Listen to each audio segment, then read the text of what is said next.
unggulan dari program studi saudara, ya. Artinya ketika saudara nanti lulus sebagai nurse, maka SKS keperawatan gerontik saudara ditranskrip akan berbeda jauh dengan lulusan lainnya karena saudara punya keunggulan di dalam keperawatan gerontik dan user nanti akan melihat, ya, sebetulnya saudara punya kapasitas apa.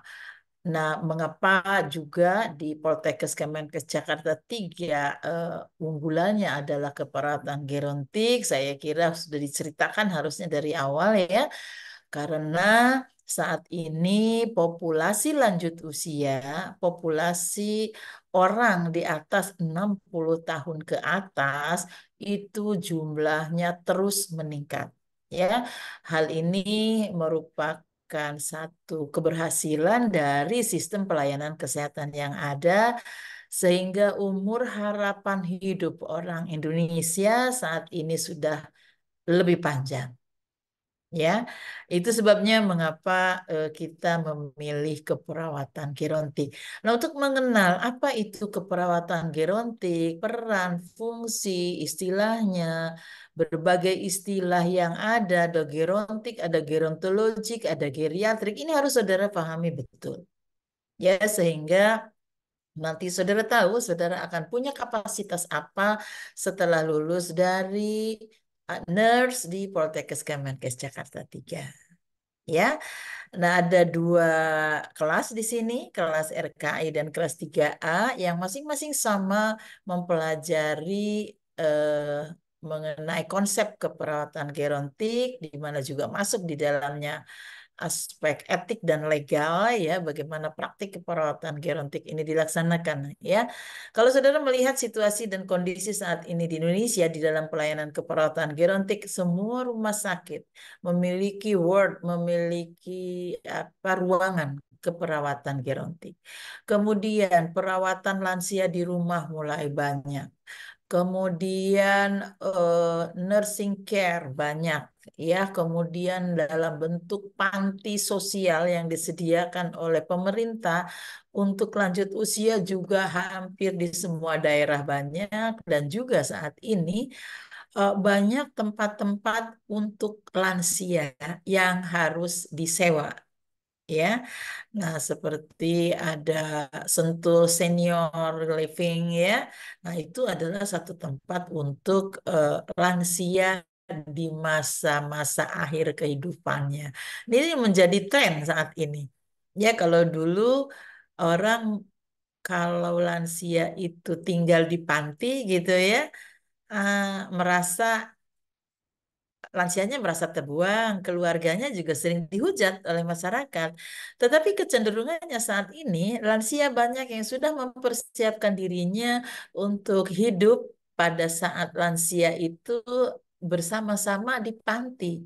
Ini sebuah kecenderungan yang harus kita cermati dan kita sikapi. Kita harus bagaimana memberikan pelayanan kepada mereka atau bagaimana membangun pelayanan-pelayanan kesehatan dan keperawatan di tempat-tempat yang saat ini menjadi tren, ya, bahwa lansia sekarang menyiapkan dirinya untuk tinggal di sebuah tempat di mana di situ terdiri dari komunitas lanjut usia, ya. Oke, nah ini sebuah peluang sebetulnya, ya, untuk perawat di dalam hal menciptakan lapangan pekerjaan untuk perawat itu sendiri. Baik, pada pagi hari ini ada kelompok 3, ya, di RKI dan juga di kelompok 3, ya, maaf ya kalau saya salah, maupun di 3A akan presentasi tentang apa itu konsep lansia. Saya berharap Anda semuanya memperhatikan, ya, saya tidak mungkin memantau satu persatu kecuali lewat layar ini. Tetapi harus ada rasa ingin tahu dari saudara. Apa sih ini yang kita pelajari? Gitu, ya.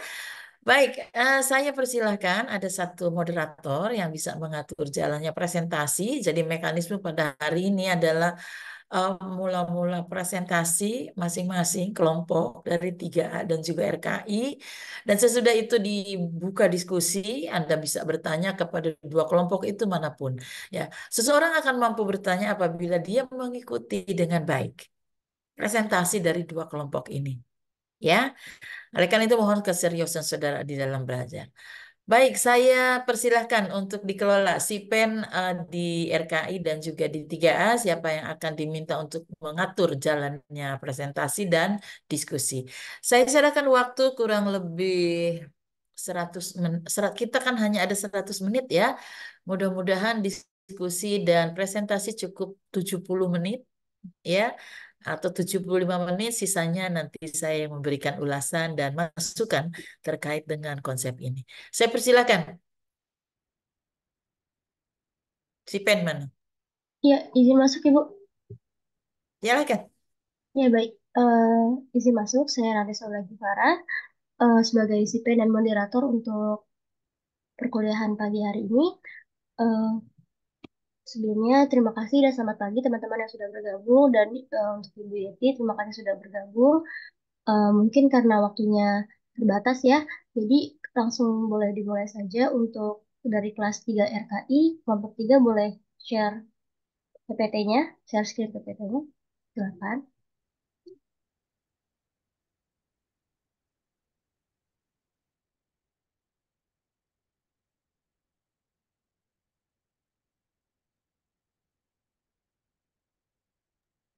Ya, baik.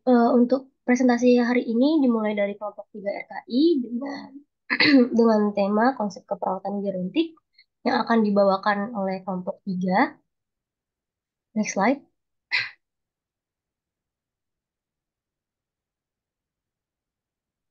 Untuk anggota kelompok 3 sendiri ada Dini Krisnawati, Kalisa Samaweka, Hairunisa Nabila, Maula Karima, Moya Barida, Nur Kalisa Nabila, Saka Nursita Afin Zakir, dan Salma Sami Zahra. Next. Untuk subbab yang akan dibahas di presentasi kali ini ada dari definisi keperawatan gerontik, tujuan keperawatan gerontik, fungsi, sifat pelayanan, dan jenis pelayanan lansia. Lalu yang terakhir ada legal etik dalam keperawatan gerontik. Slide. Untuk kelompok dipersilakan. Baik, yang pertama itu ada definisi keperawatan gerontik. Boleh next.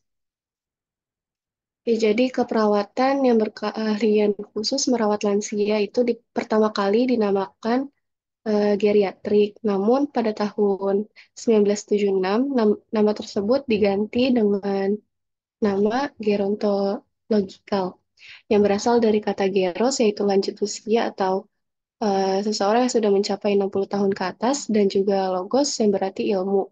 Jadi gerontologi itu adalah ilmu yang mempelajari tentang lanjut usia dengan masalah-masalah yang terjadi pada lansia meliputi aspek biologis, sosiologis, psikologis, dan juga ekonomi. Nah, jadi gerontological nursing ini mencakup pemahaman yang lebih luas tentang penuaan melibatkan aspek fisik, mental, sosial, dan juga emosional dari proses penuaan.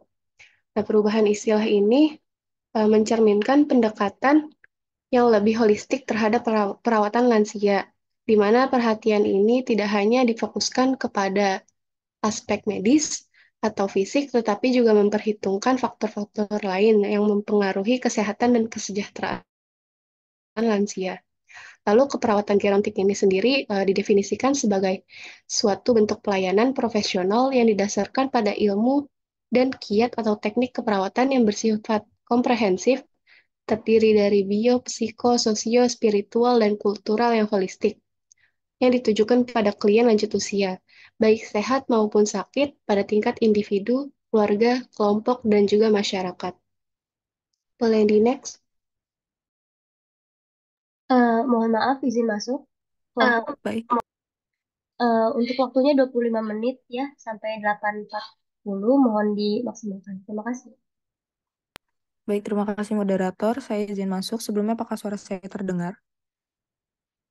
Terdengar, Safa? Oke, baik. Saya lanjutkan ya. Di sini ada tujuan keperawatan gerontik. Bisa di next slide. Di sini ada 5 tujuan ya. Yang pertama itu adalah mempertahankan derajat kesehatan para lansia sehingga terhindar dari penyakit atau gangguan. Terus juga yang kedua di sini ada memelihara kondisi para lansia dengan aktivitas-aktivitas fisik dan mental, misalnya seperti eh, senam di pagi hari. Biasanya kan tuh ada tuh di posyandu, di poli kesehatan untuk para lansia yang berkegiatan di pagi hari atau bisa juga merajut dan kegiatan lainnya. Terus yang ketiga di sini tertuju kepada petugas kesehatan yaitu untuk mengenal dan menegakkan diagnosa yang tepat dan dini bila mereka ini menemui para kelainan pada lansia. Terus yang keempat juga di sini ada mencari upaya semaksimal mungkin agar para lansia yang menderita suatu penyakit atau gangguan masih dapat mempertahankan kebebasan yang maksimal tanpa perlu suatu pertolongan.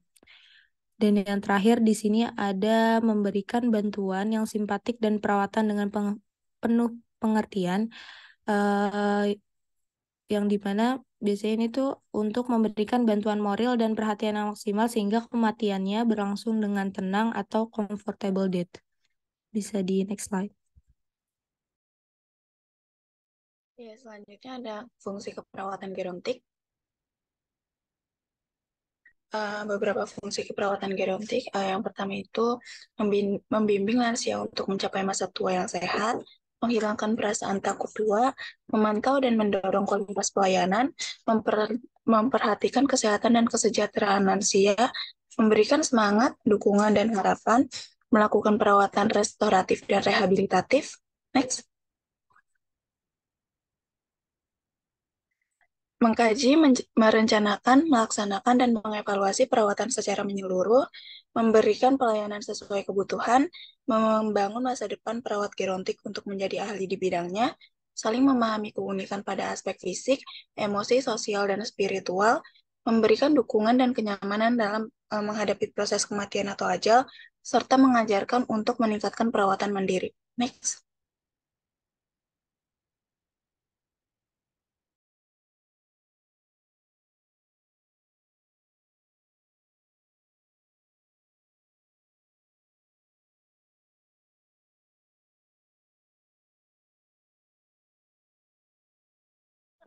Udah. Oke, selanjutnya ada sifat pelayanan keperawatan gerontik. Ya, boleh di next. Nah, ini ada 4 aspek, yaitu independen, interdependent, humanistik, dan holistik. Kalau independen ini secara mandiri, berarti pelayanan ini tidak tergantung pada profesi lain, yang mana kita bisa mengerjakannya sendiri.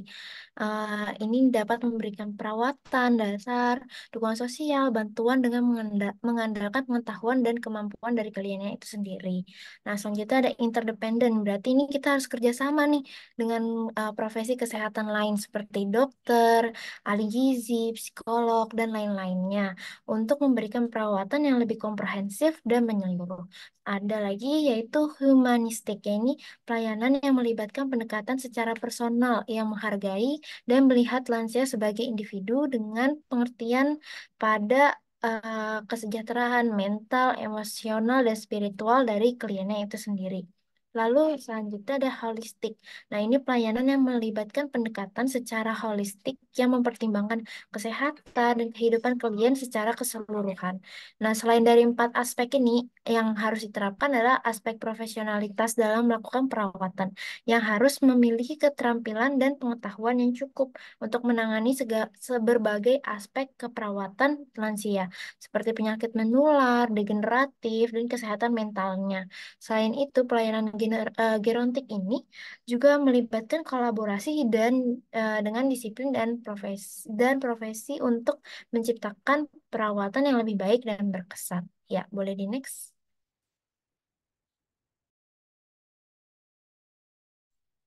Iya, baik. Yang selanjutnya ini ada jenis pelayanan lansia. Next, please. Untuk jenis pelayanan lansianya sendiri, jadi di jenis pelayanan kesehatan itu kan terdapat terhadap lansia itu bisa meliputi ada upaya-upayanya dulu. Yang pertama itu bisa upaya promosi atau promotif, pencegahan atau preventif, dan ada upaya diagnosis dini dan pengobatan.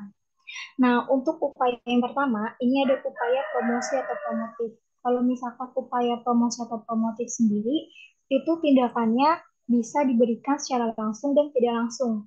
Sama-sama tujuannya itu untuk meningkatkan derajat kesehatan dan mencegah penyakit. Nah, biasanya upaya promotif kayak kenapa sih harus dikasih upaya promotif atau promosi ini? Karena itu juga untuk membantu organ-organ kayak untuk mengubah gaya hidup mereka dan bergerak ke arah keadaan kesehatan optimal serta mendukung pemberdayaan kayak gitu. Nah, untuk upaya perlindungan kesehatannya sendiri bagi lansia itu kalau dipromosikan promotif, yang pertama ada mengurangi cedera. Jadi mengurangi cederanya itu tujuannya untuk mengurangi keadaan jatuh, terus mengurangi meningkatkan penggunaan alat pengaman dan mengurangi kejadian keracunan makanan atau zat kimia kayak gitu. Yang kedua, ini bisa meningkatkan keamanan di tempat kerja. Tujuannya juga sama, itu bisa untuk mengurangi terpaparan meningkatkan penggunaan sistem keamanan kerja. Lalu yang ketiga, meningkatkan perlindungan dari kualitas udara yang buruk. Dan yang keempat, meningkatkan perhatian terhadap kebutuhan gizi dan mutu. Yang kedua, jenis pelayanan ini bisa berupa pencegahan atau preventif. Kalau untuk pencegahan atau preventif, yang pertama bisa dilakukan pencegahan primer. Pencegahan primer itu bisa meliputi pencegahan pada lansia sehat, kayak ada faktor-faktor risikonya, terus nggak ada penyakit, dan promosi kesehatan. Lalu yang kedua, bisa dilakukannya pencegahan sekunder. Kalau pencegahan sekunder itu meliputi banyak sehat kayak risiko nggak ada penyakit sama promosi kesehatan juga sama. Lalu yang ketiga itu bisa melakukan pencegahan tersier kayak dilakuin sebelum terdapat gejala penyakit. Yang dimaksud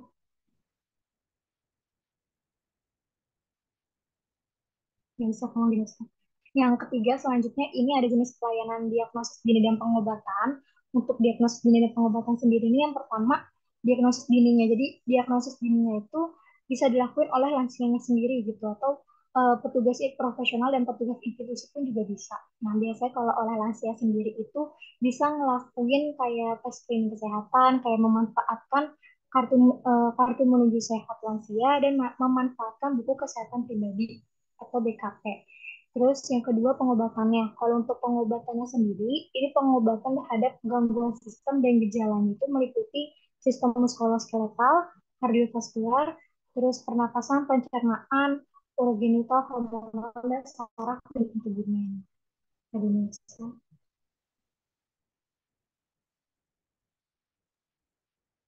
Ya, baik. Selanjutnya yaitu ada program kesehatan untuk lansia. Jadi di dalam jenis pelayanan itu tentunya ada program. Yang pertama yaitu ada jenis pelayanan di posyandu lanjut usia.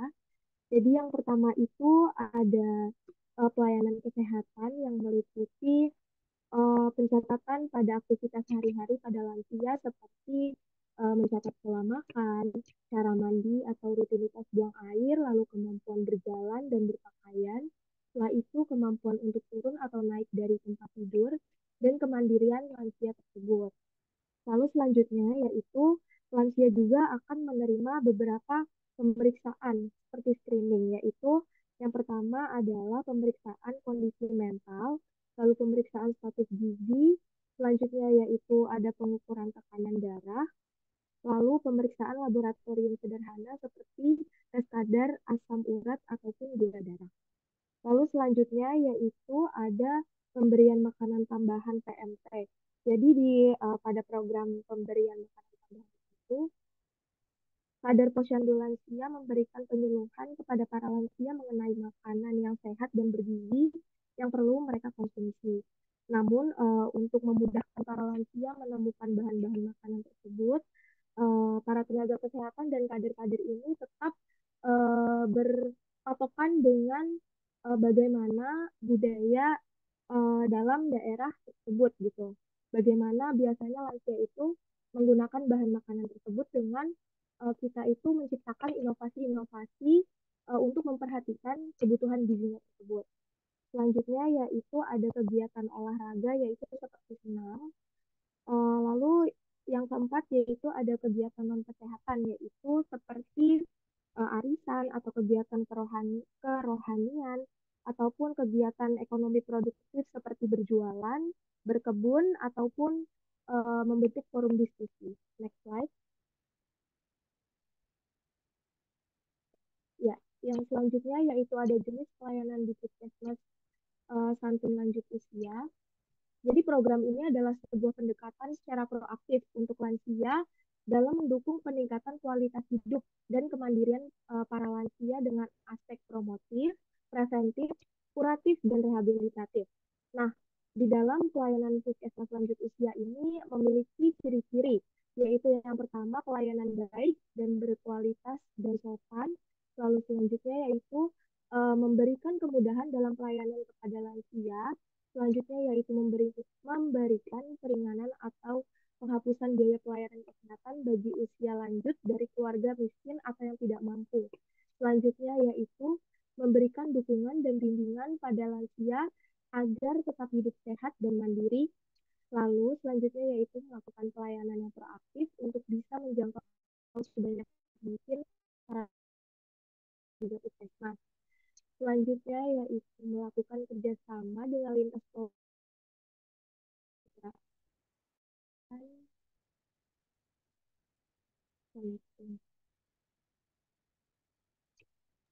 Halo, hilang ya suaranya siapa nih? Nggak kedengaran di saya ya? Sorry. Iya Ibu, izin untuk Nurhaliza Nabila, mungkin bisa diperjelas lagi suaranya.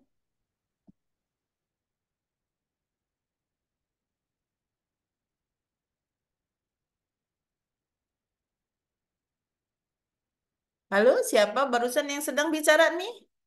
Iya, izin Ibu dari Nurhaliza Nabila, sepertinya Ah, ah, ada salah jaringan untuk ah, kelompok ah. mungkin bisa membackup ya. Iya, bisa Iya, bisa dihandle sama yang lain ya. iya. Oke. Iya, mungkin saya akan melanjutkan yang dilanjutkan oleh Nabila tadi. Yang keenam itu adalah melakukan kerjasama dengan lintas program terkait tingkat kecamatan dengan asas kemitraan untuk sama-sama melakukan pembinaan untuk meningkatkan kualitas hidup lansia. Selanjutnya, program ini dapat dilakukan di puskesmas dengan sasaran lanjut usia yang dikelompokkan menjadi sasaran langsung, sasaran tidak langsung. Untuk sasaran langsungnya itu yang pertama ada usia lanjut usia 45 sampai 49 tahun, usia lanjut umur 60 sampai 69 tahun, usia lanjut dengan resiko tinggi yaitu lebih dari 70 tahun atau lansia umur 60 tahun lebih dengan beberapa masalah kesehatan. Untuk yang sasaran tidak langsung, yang poin pertama itu ada keluarga yang memiliki lansia, masyarakat di lingkungan lansia, organisasi-organisasi sosial yang bergerak dalam pembinaan kesehatan lansia, dan masyarakat luas.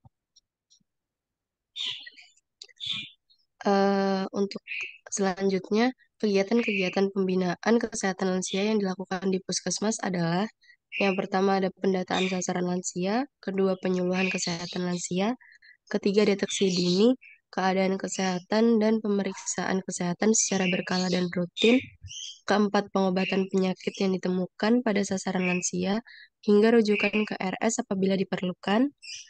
Yang kelima, upaya rehabilitatif atau pemulihan yang berupa upaya medik, psikososial, dan edukatif guna mengembalikan kemandirian lansia. Yang keenam itu ada melakukan atau memantapkan kerjasama dengan lintas sektor melalui asas kemitraan dengan melakukan pembinaan terpadu pada kegiatan yang dilaksanakan untuk lansia. Dan yang terakhir ada melaksanakan pembinaan kesehatan lansia secara optimal dalam perencanaan, pelaksanaan, dan evaluasi secara berkala.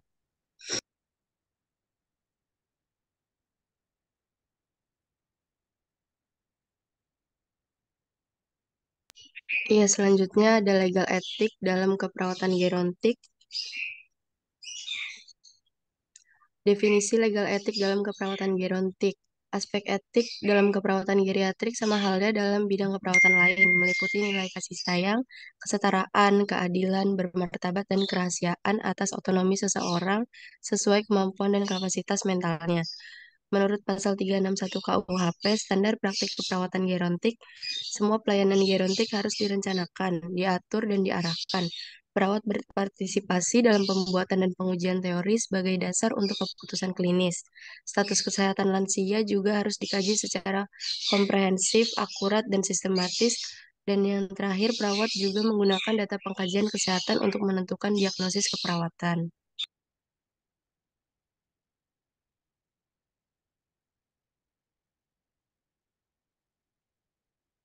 Ya, selanjutnya yaitu prinsip etik pada lansia. Yang pertama yaitu kejujuran. Kejujuran dalam hal ini yaitu menyampaikan kebenaran pada setiap klien dan untuk meyakinkan bahwa klien itu sangat mengerti. Contohnya dalam memberikan asuhan keperawatan pada lansia, perawat mengatakan dengan jujur dan menggunakan bahasa yang mudah dimengerti oleh pasien lansia. Selanjutnya yaitu keadilan. Keadilan di sini memberikan perlakuan yang sama bagi semua pasien. Contohnya saat memberikan asuhan keperawatan pada pasien lansia, perawat secara adil memberikan asuhan tanpa membeda-bedakan status sosial pasien yang menjadi tanggung jawabnya. Selanjutnya yaitu non-malfeasance and beneficence, yaitu tidak menimbulkan bahaya atau cedera fisik dan psikologis dan melakukan sesuatu yang baik kepada pasien. Contohnya dalam memberikan asuhan keperawatan pada lansia tidak menimbulkan bahaya atau cedera fisik pada pasien lansia yang menjadi tanggung jawabnya. Dan untuk melakukan kebaikan yaitu contohnya perawat dalam memberikan asuhan keperawatan dilakukan dengan sungguh-sungguh dan profesional semata-mata untuk kesembuhan pasien. Selanjutnya itu otonomi, keyakinan bahwa individu mampu berpikir logis dan mampu membuat keputusan sendiri. Maksudnya di sini perawat menghargai hak-hak klien dalam membuat keputusan tentang perawatan dirinya. Contohnya perawat dalam memberikan asuhan keperawatan kepada lansia menghargai bahwa lansia juga butuh rasa aman dan nyaman selama dilakukan perawatan. Terakhir yaitu ada menepati janji, menghargai janji dan komitmennya terhadap pasien. Dalam hal ini perawat setia pada komitmennya dan menepati janji serta menyimpan rahasia pasien. Contohnya yaitu saat memberikan asuhan keperawatan pada lansia dan di akhir kegiatan perawat membuat kontrak bahwa besok akan bertemu pukul 8 di tempat yang sama, maka diupayakan janji itu ditepati karena selain akan membuat kecewa pasien bila tidak ditepati, juga akan mengganggu pemberian asuhan dan komunikasi nanti. Selanjutnya. Selanjutnya itu ada landasan hukum di Indonesia. Berikut beberapa landasan hukum yang terkait secara langsung atau tidak langsung dengan lansia. Yaitu yang pertama Undang-Undang Nomor 4 Tahun 1965 tentang pemberian bantuan bagi lansia. Yang kedua yaitu Undang-Undang Nomor 14 Tahun 1969 tentang ketentuan pokok mengenai tenaga kerja. Yang ketiga yaitu Undang-Undang Nomor 6 Tahun 1974 tentang ketentuan produk kesejahteraan sosial. Yang keempat yaitu Undang-Undang Nomor 3 Tahun 1982 tentang jaminan sosial tenaga kerja. Yang kelima yaitu Undang-Undang Nomor 4 Tahun 1992 tentang usaha Mungkin di skip keasuransian. boleh nggak? Undang-undang ini terlalu banyak kalau Anda bacakan dan tidak diambil isinya. Di skip aja landasan hukumnya. Kebanyakan. Ya, baik Ibu.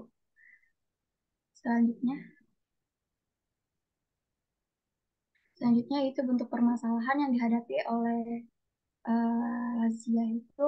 Yang pertama itu produk hukum. Banyak produk hukum yang belum mempunyai petunjuk teknis sehingga sering menimbulkan permasalahan. Dan undang-undang terakhir itu yang diterbitkan Undang-Undang Nomor 13 Tahun 1998 baru mengatur kesejahteraan sosial lanjut usia sehingga perlu dipertimbangkan diterbitkannya undang-undang lainnya yang dapat mengatasi permasalahan lanjut usia secara spesifik. Nah, selanjutnya itu keterbatasan prasarana, yaitu kurangnya minat lembaga dan organisasi sosial kemasyarakatan dalam permasalahan bagi para lanjut usia, sehingga persoalannya menjadi berat saat diberikan pelayanan kesehatan. Selanjutnya yaitu keterbatasan sumber daya manusia, terbatasnya kuantitas dan kualitas tenaga dalam pelayanan dan perawatan pada lanjut usia, sehingga mengakibatkan keterlambatan dalam mengetahui tanda-tanda dini adanya suatu permasalahan hukum dan etika yang sedang terjadi. Dan yang terakhir yaitu hubungan lanjut usia dengan keluarga. Banyak isu hukum dan etika yang sering terjadi, salah satu diantaranya adalah pelecehan dan pelantaran.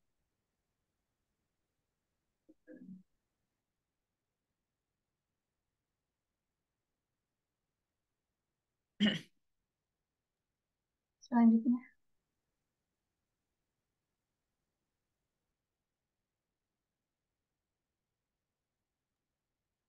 Ya, baik. Oke, mungkin cukup sekian presentasi dari kelas 3 RKI. Untuk teman-teman yang ingin bertanya ke kelas 3 RKI, mohon dicatat dulu pertanyaannya. Setelah kelas A presentasi akan dibuka sesi untuk diskusi. Untuk kelas 3A, kelompok 3, mungkin bisa di-share screen PPT-nya.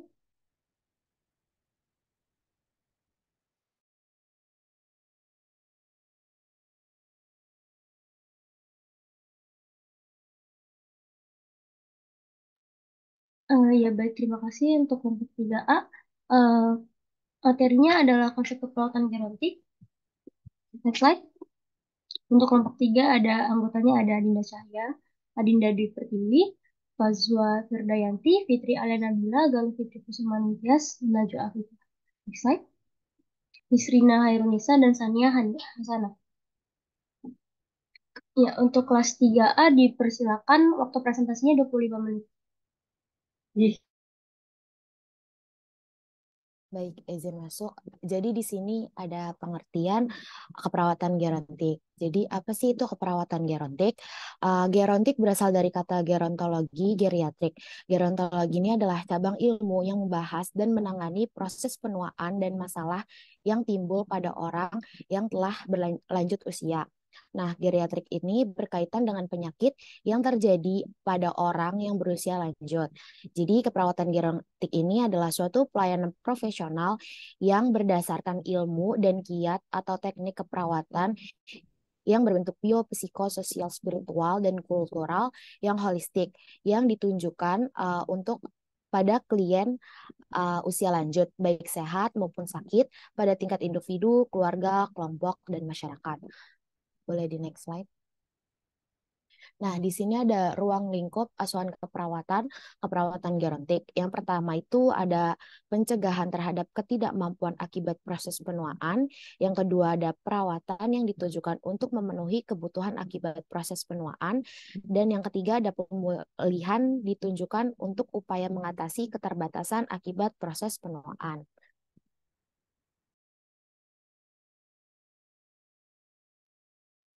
Selanjutnya ada tujuan keperawatan gerontik. Yang pertama, tujuannya itu untuk lansia dapat melakukan kegiatan sehari-hari secara mandiri dengan peningkatan kesehatan, pencegahan penyakit, dan pemeliharaan kesehatan. Lalu untuk mempertahankan kesehatan serta kemampuan mereka yang usianya telah lanjut dengan perawatan dan pencegahan penyakit. Lalu membantu mempertahankan serta membesarkan daya hidup atau semangat hidup klien lanjut usia. Lalu menolong dan merawat klien lanjut usia yang menderita penyakit atau gangguan tertentu baik kronis maupun gangguan penyakit akut. Lalu merangsang petugas kesehatan untuk dapat mengenal dan menegakkan diagnosis yang tepat dan dini bila mereka menemukan kelainan tertentu pada klien lansia dan mencari upaya semaksimal mungkin agar klien lanjut usia yang menderita suatu penyakit atau gangguan masih dapat mempertahankan kebebasan yang maksimal tanpa perlu pertolongan memelihara kemandirian secara maksimal. Bisa di next. Selanjutnya ada fungsi keperawatan gerontik. Selanjutnya, jadi menurut Paulus tahun 2005, fungsi perawat gerontik adalah untuk membimbing orang pada segala usia untuk mencapai masa tua yang sehat, lalu menghilangkan perasaan takut tua, menghormati hak orang dewasa yang lebih tua, dan memastikan yang lain melakukan hal yang sama juga, lalu memantau dan mendorong kualitas pelayanan, memperhatikan serta mengurangi risiko terhadap kesehatan dan kesejahteraan, mendidik dan mendorong pemberian layanan kesehatan, membuka kesempatan lansia supaya mampu berkembang sesuai kapasitasnya, dan mendengarkan semua keluhan lansia dan memberikan dukungan. Selanjutnya,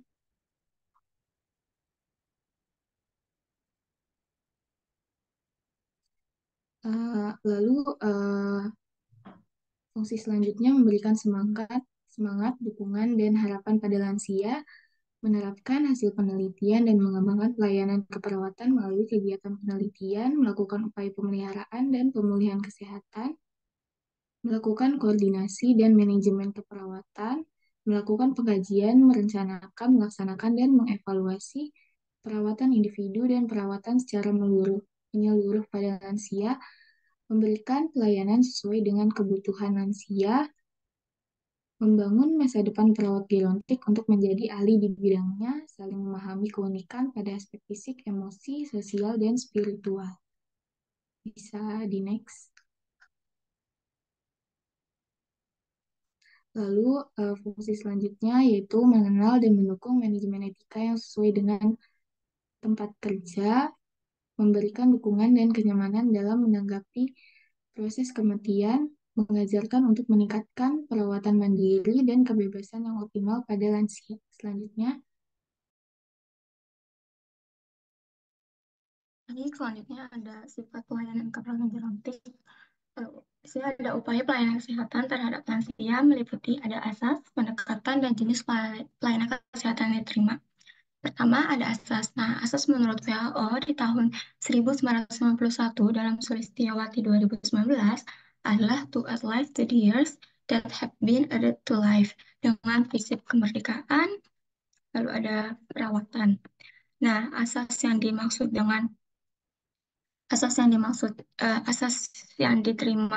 dianut oleh Departemen Kesehatan Republik Indonesia adalah add life to the years, yaitu meningkatkan mutu kehidupan lanjut usia, dan add health to life, yaitu meningkatkan kesehatan, dan add years to life, yaitu memperpanjang usia. Selanjutnya, lalu di sini ada pendekatan. Nah, menurut World Health Organization tahun 1982 dalam Sulistiawati 2019, pendekatan yang digunakan adalah yang pertama menikmati hasil pembangunan, kedua masing-masing lansia mempunyai keunikan, yang ketiga lansia diusahakan mandiri dalam berbagai hal, keempat memberikan perawatan di rumah, dan kelima pelayanan harus dicapai dengan mudah, keenam mendorong ikatan akrab antar kelompok atau antar generasi, ketujuh transportasi dan utilitas bangunan yang sesuai dengan lansia, 8. Para lansia dapat terus berguna dalam menghasilkan karya. Dan ke-9, lansia beserta keluarga aktif memelihara kesehatan lansia. Selanjutnya, nah, di sini pelayanan kesehatan. Nah, peran perawat berkaitan dengan kode etik yang harus diperhatikan oleh perawat adalah, yaitu perawat harus memberikan rasa hormat kepada klien tanpa memperhatikan suku, ras, golongan, pangkat, jabatan, status sosial, hingga masalah kesehatan. Kedua, tentunya kita harus menjaga rahasia klien. Ketiga, melindungi klien dari campur tangan pihak yang tidak kompeten, tidak etis, dan praktik ilegal. Keempat, perawat berhak menerima jasa dari hasil konsultasi dan pekerjaannya. Kelima, perawat menjaga kompetensi keperawatan. Keenam, perawat berpartisipasi aktif dalam kelanjutan perkembangannya. Ketujuh, perawat berpartisipasi aktif dalam meningkatkan standar profesional. 8. Perawat berpartisipasi dalam usaha mencegah masyarakat dari informasi yang salah dan misinterpretasi, serta menjaga integritas perawat. Dan ke-9, perawat melakukan kolaborasi dengan profesi kesehatannya yang lain atau ahli dalam rangka meningkatkan pelayanan kesehatan yang dibutuhkan oleh masyarakat termasuk pada lansia. Selanjutnya,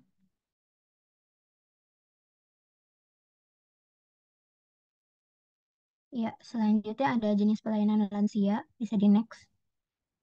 Di sini ada nursing home. Nursing home ini merupakan suatu institusi yang memberikan pelayanan khususnya pada perawatan klien yang memerlukan waktu yang lama, di mana pihak klien ini tidak mampu untuk melakukan perawatan secara mandiri. Pengelompokan nursing home ini ada dua, yaitu perawatan jangka pendek, yaitu 1-6 bulan, di mana pasiennya ini memiliki penyakit terminal, terus memerlukan rehabilitasi jangka pendek, terus kondisi medisnya itu tidak stabil, dan memiliki penyakit subakut. Lalu pada perawatan jangka panjang ini biasanya lebih dari 6 bulan. Di sini pasiennya itu memiliki gangguan kognitif yang sulit direhabilitasi, terus pasiennya memiliki gangguan fisik yang sulit direhabilitasi, atau pasiennya memiliki kedua gangguan tersebut. Bisa di next. Sistem nursing home ini ada dua. Yang pertama ada electronic health record atau catatan kesehatan elektronik, di mana sistem catatan kesehatan elektronik ini telah digunakan di bidang kesehatan lainnya. Terus pengaturan perawatan untuk meningkatkan alur kerja dan kualitas perawatan. Terus memungkinkan semua staf panti jompo ini untuk mengakses dan mendokumentasikan catatan elektronik, memberikan kesempatan untuk real time dan komunikasi antar anggota staf. Lalu yang kedua ini ada telehealth. Ini mencakup berbagai informasi elektronik dan teknologi telekomunikasi untuk mendukung sambungan jarak jauh, perawatan kesehatan klinis, dan kegiatan terkait melalui konferensi video, aplikasi berbasis internet, media streaming, dan layanan berbasis telepon.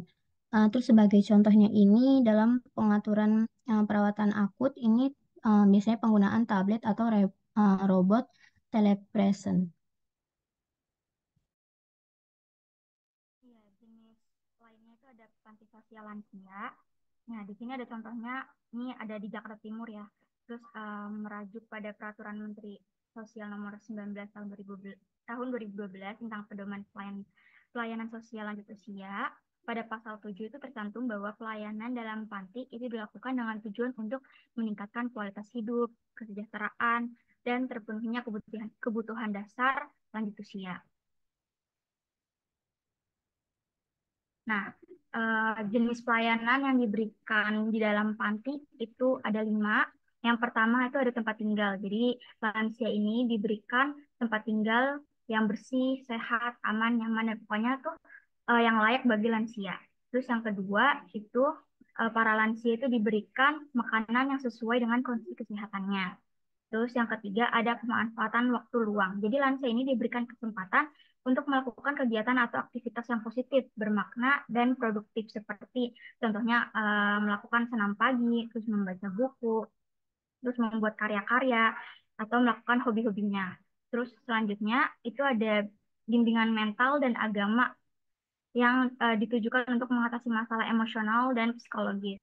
Terus yang kelima, ini ada pelayanan bagi lansia dalam panti diberikan, jadi pelayanan lansia di panti itu diberikan sampai dengan lansia itu meninggal.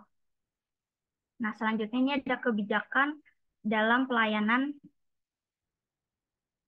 lansia. Jadi menurut Undang-Undang Nomor 13 Tahun 1998 dengan Pasal 3 tentang kesejahteraan sosial itu Asia menyatakan bahwa upaya meningkatkan kesejahteraan sosial lanjut usia itu meliputi empat ada 4 ya. Yang pertama itu pelayanan bimbingan fisik, itu penyediaan menu makanan tambahan sesuai dengan kalori yang dibutuhkan. Terus yang kedua itu ada pelayanan bimbingan keagamaan. Itu serangkaian kegiatan yang bertujuan untuk meningkatkan iman dan ketakwaan kepada Tuhan Yang Maha Esa. Terus selanjutnya itu ada pelayanan bimbingan sosial. Jadi itu diberikan dalam rangka menciptakan hubungan sosial secara serasi dan harmonis di antara lanjut usia, petugas, pimpinan lembaga, dengan masyarakat. Terus yang keempat itu ada pelayanan bimbingan keterampilan. Diberikan untuk mengisi waktu luang, meningkatkan produktivitas agar dapat menambah penghasilan. Nah, seperti peternakan, pertanian, keterampilan memijat, membuat barang-barang kerajinan, dan lain-lain.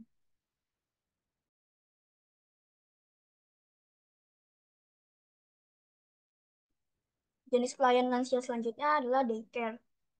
Berdasarkan pedoman umum daycare dari Departemen Sosial Republik Indonesia, daycare itu pelayan harian bagi lanjut usia atau lansia merupakan suatu model pelayanan sosial yang disediakan bagi lansia dan bersifat sementara yang dilaksanakan pada siang hari di dalam panti sosial atau di luar panti sosial dengan jangka waktu tertentu. Tujuan dan manfaat daycare sendiri membantu keluarga dalam memberikan pelayanan kepada lansia. Kedua, memenuhi kebutuhan lansia yang mengalami kesulitan dalam pemenuhan kebutuhan sehari-hari. Ketiga, meningkatkan kemampuan pengembangan diri pada lansia dalam menghadapi proses penuaan. Keempat, meningkatkan nilai penghormatan bagi lansia. Dan terakhir, membentuk hubungan serta kerjasama yang baik antara lansia, antara lansia, keluarga, masyarakat, dan lembaga penyedia jasa daycare. Selanjutnya, kemudian di sini ada fungsi daycare. Yang pertama, fungsi pengganti sementara. Contoh fungsi yang dapat dilakukan oleh daycare dalam konteks ini adalah seperti pemenuhan kebutuhan makan, kasih sayang, atau perhatian. Yang kedua, fungsi pendukung. Contohnya memberikan bimbingan konseling bagi lansia. Yang ketiga, fungsi alternatif, memberikan pelayanan sosial bagi lansia apabila keluarga atau pendamping tidak mampu sepenuhnya melaksanakan tugas. Yang keempat, fungsi perlindungan, menyediakan perlindungan bagi lansia dari perlakuan salah. Yang kelima, fungsi informatif, dapat menyediakan buku atau perpustakaan yang dapat diakses oleh lansia di saat waktu luangnya. Selanjutnya, Baik, jenis pelayanan pada lansia selanjutnya ini ada posyandu lansia. Posyandu lansia ini adalah pos pelayanan terpadu untuk masyarakat usia lanjut di suatu wilayah tertentu yang sudah disepakati. Posyandu lansia ini digerakkan oleh masyarakat yang dimana diharapkan para lansia ini dapat bisa mendapatkan pelayanan kesehatan dengan mudah. Posyandu lansia merupakan pengembangan dari kebijakan pemerintah melalui pelayanan kesehatan bagi lansia yang penyelenggarannya ini melalui program puskesmas dengan melibatkan peran serta para lansia, warga, tokoh masyarakat, dan organisasi sosial dalam penyelenggarannya. Adapun tujuan umum atau tujuan didirikannya posyandu lansia secara keseluruhan ini pastinya untuk meningkatkan kesehatan dan kualitas hidup lansia, sehingga para lansia dengan yang mencapai masa tua ini dapat dengan bahagia dan produktif dalam keluarga dan masyarakatnya. Dan tujuan khususnya ini yang pertama, informasi tentang status kesehatan lansia, seperti pencatatan dan pemantauan untuk mengetahui lebih awal penyakit lansia yang diderita atau ancaman masalah kesehatan yang dihadapi dengan mencatat perkembangannya ini biasanya dalam buku pedoman pemeliharaan kesehatan usia. Yang kedua ada kapasitas dan peran keluarga dan masyarakat dalam merawat lanjut usia. Yang ketiga meningkatkan keragaman dan akses ke perawatan kesehatan untuk orang dewasa yang lebih tua. Dan yang terakhir meningkatkan kualitas perawatan medis untuk orang tua. Next. Nah, di sini ada jenis pelayanan kesehatan posyandu lansia menurut Depkes RI tahun 2003. Yang pertama ini mengidentifikasi aktivitas hidup sehari-hari yang berkaitan dengan aktivitas hidup dasar seperti makan, minum, berjalan, mandi, berpakaian, bangun tidur, dan buang air kecil. Selanjutnya ada tes status mental yang dilakukan saat proses mental lansia mulai menurun. Yang ketiga, pengukuran berat dan tinggi badan. Seperti yang tadi dijelaskan, lansia ini kan harus dilakukan deteksi dini atau screening. Itu adanya pengukuran berat dan tinggi badan, lalu adanya mengukur tekanan darah, lalu selanjutnya pengaturan glukosa dalam urin, pengaturan protein dalam urin pada tahap awal penyakit ginjal, dan adanya konseling kesehatan dan gizi. Next. Di sini juga ada kegiatan lain yang dapat dilakukan di posyandu lansia yang disesuaikan dengan kebutuhan dan keadaan setempat. Yang pertama ini ada panduan gizi atau PTM yang berfokus pada kesehatan dan gizi lansia. Yang isi dari panduan gizi ini seperti contoh menu gizi yang bisa dibuat oleh keluarga lansia dengan bahan-bahan yang bersumber secara lokal. Yang kedua ini ada kegiatan olahraga yang bisa dilakukan para lansia seperti senam, jalan kaki, dan kegiatan lain yang dirancang untuk meningkatkan kebugaran jasmani pada lanjut usia.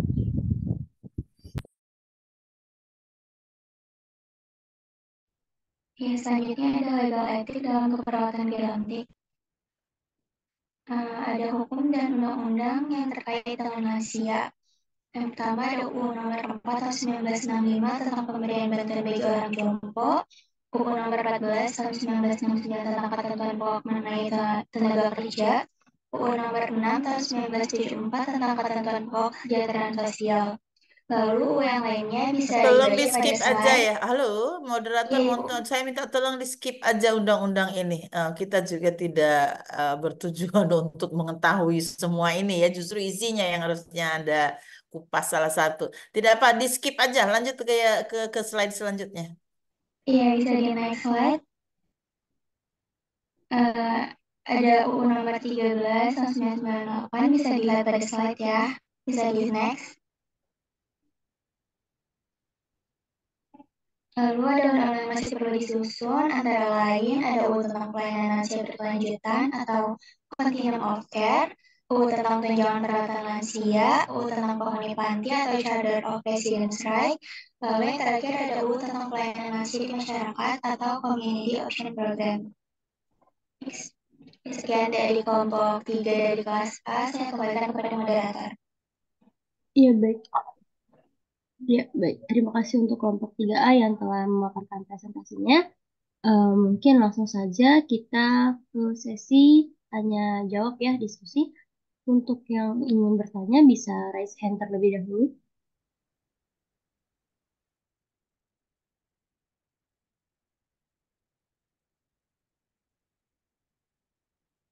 Sesi diskusi ini terbuka untuk kelompok 3 RKI dan juga 3A ya. Untuk teman-teman yang mempunyai pertanyaan bisa raise hand terlebih dahulu untuk bertanya. Ya silakan Bismillah Hanifah dari 3 RKI boleh unmute. Baik, terima kasih moderator atas kesempatannya. Saya Bismil dari kelas 3 RKI. Izin bertanya ke kelompok 3 RKI ya. Tadi dalam jenis pelayanan kesehatan itu ada preventif salah satunya. Nah, dalam kita melakukan tindakan pasti ada plus minusnya. Kira-kira ada nggak faktor resiko yang perlu dipertimbangkan dalam perawatan preventif? Terima kasih. Iya, baik. Terima kasih Bismillah Hanifah. Mungkin untuk memudahkan kelompok, pertanyaannya bisa ditulis di chat juga ya. Terima kasih. Lalu selanjutnya dari kelas 3A ada Novia Septianingsih, silakan unmute. Ya, sebelumnya terima kasih moderator. Izin, saya Novia Sensi dari kelas 3A, izin bertanya kepada kelompok. Dalam sistem nursing home ini, bagian telehealth, selain bermanfaat untuk staf dapat mengakses catatan elektronik, apakah ada manfaat lain untuk para lansia yang ada di nursing home ini? Terima kasih. Iya, baik. Terima kasih Novia. Untuk kelompok mohon dicatat ya pertanyaannya untuk Novi juga untuk memudahkan kelompok boleh ditulis di room chat ya. Terus selanjutnya ada Dinda Ramadhani, silakan unmute. Baik, terima kasih moderator atas kesempatannya. Izin saya Dina Ramadhani, izin bertanya kepada kelompok 3A. Tadi dijelaskan oleh kelompok mengenai jenis pelayanan lansia. Nah, salah satunya itu ada daycare. Untuk daycare sendiri itu biasanya kegiatannya berlangsung berapa lama? Apakah ada kegiatan untuk menginap pada lansia dan untuk pelayanan daycare sendiri itu mencakup pelayanan apa saja? Terima kasih.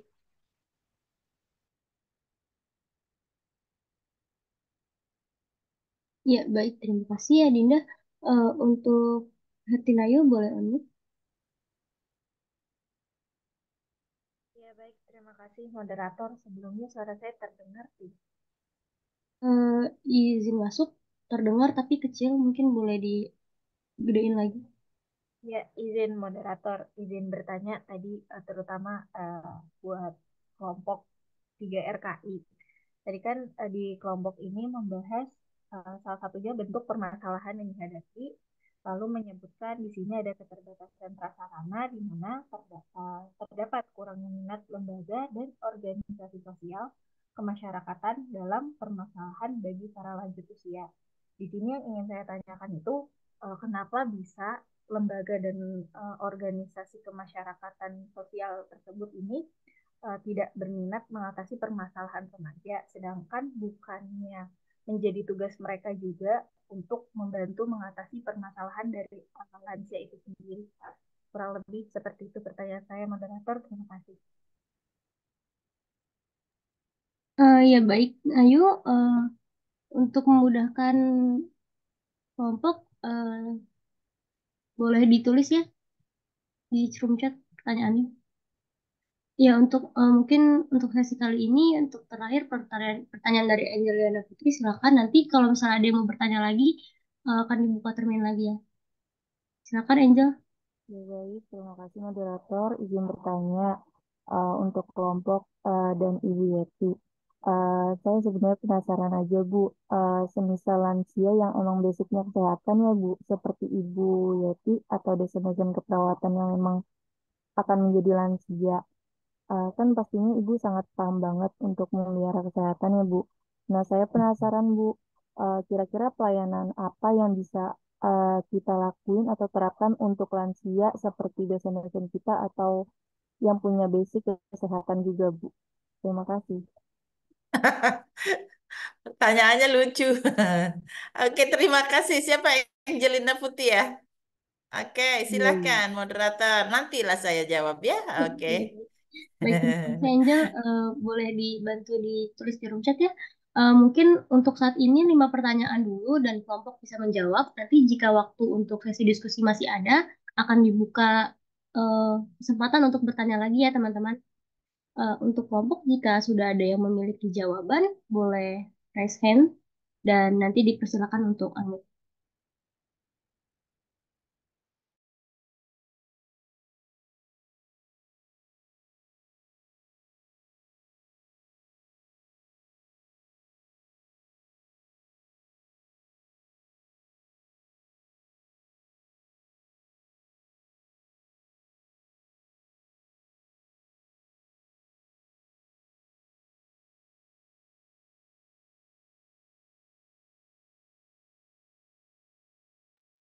Ya, untuk yang tadi bertanya, Adinda dan Angel boleh dibantu ya untuk menulis pertanyaan yang di room chat untuk memudahkan kelompok.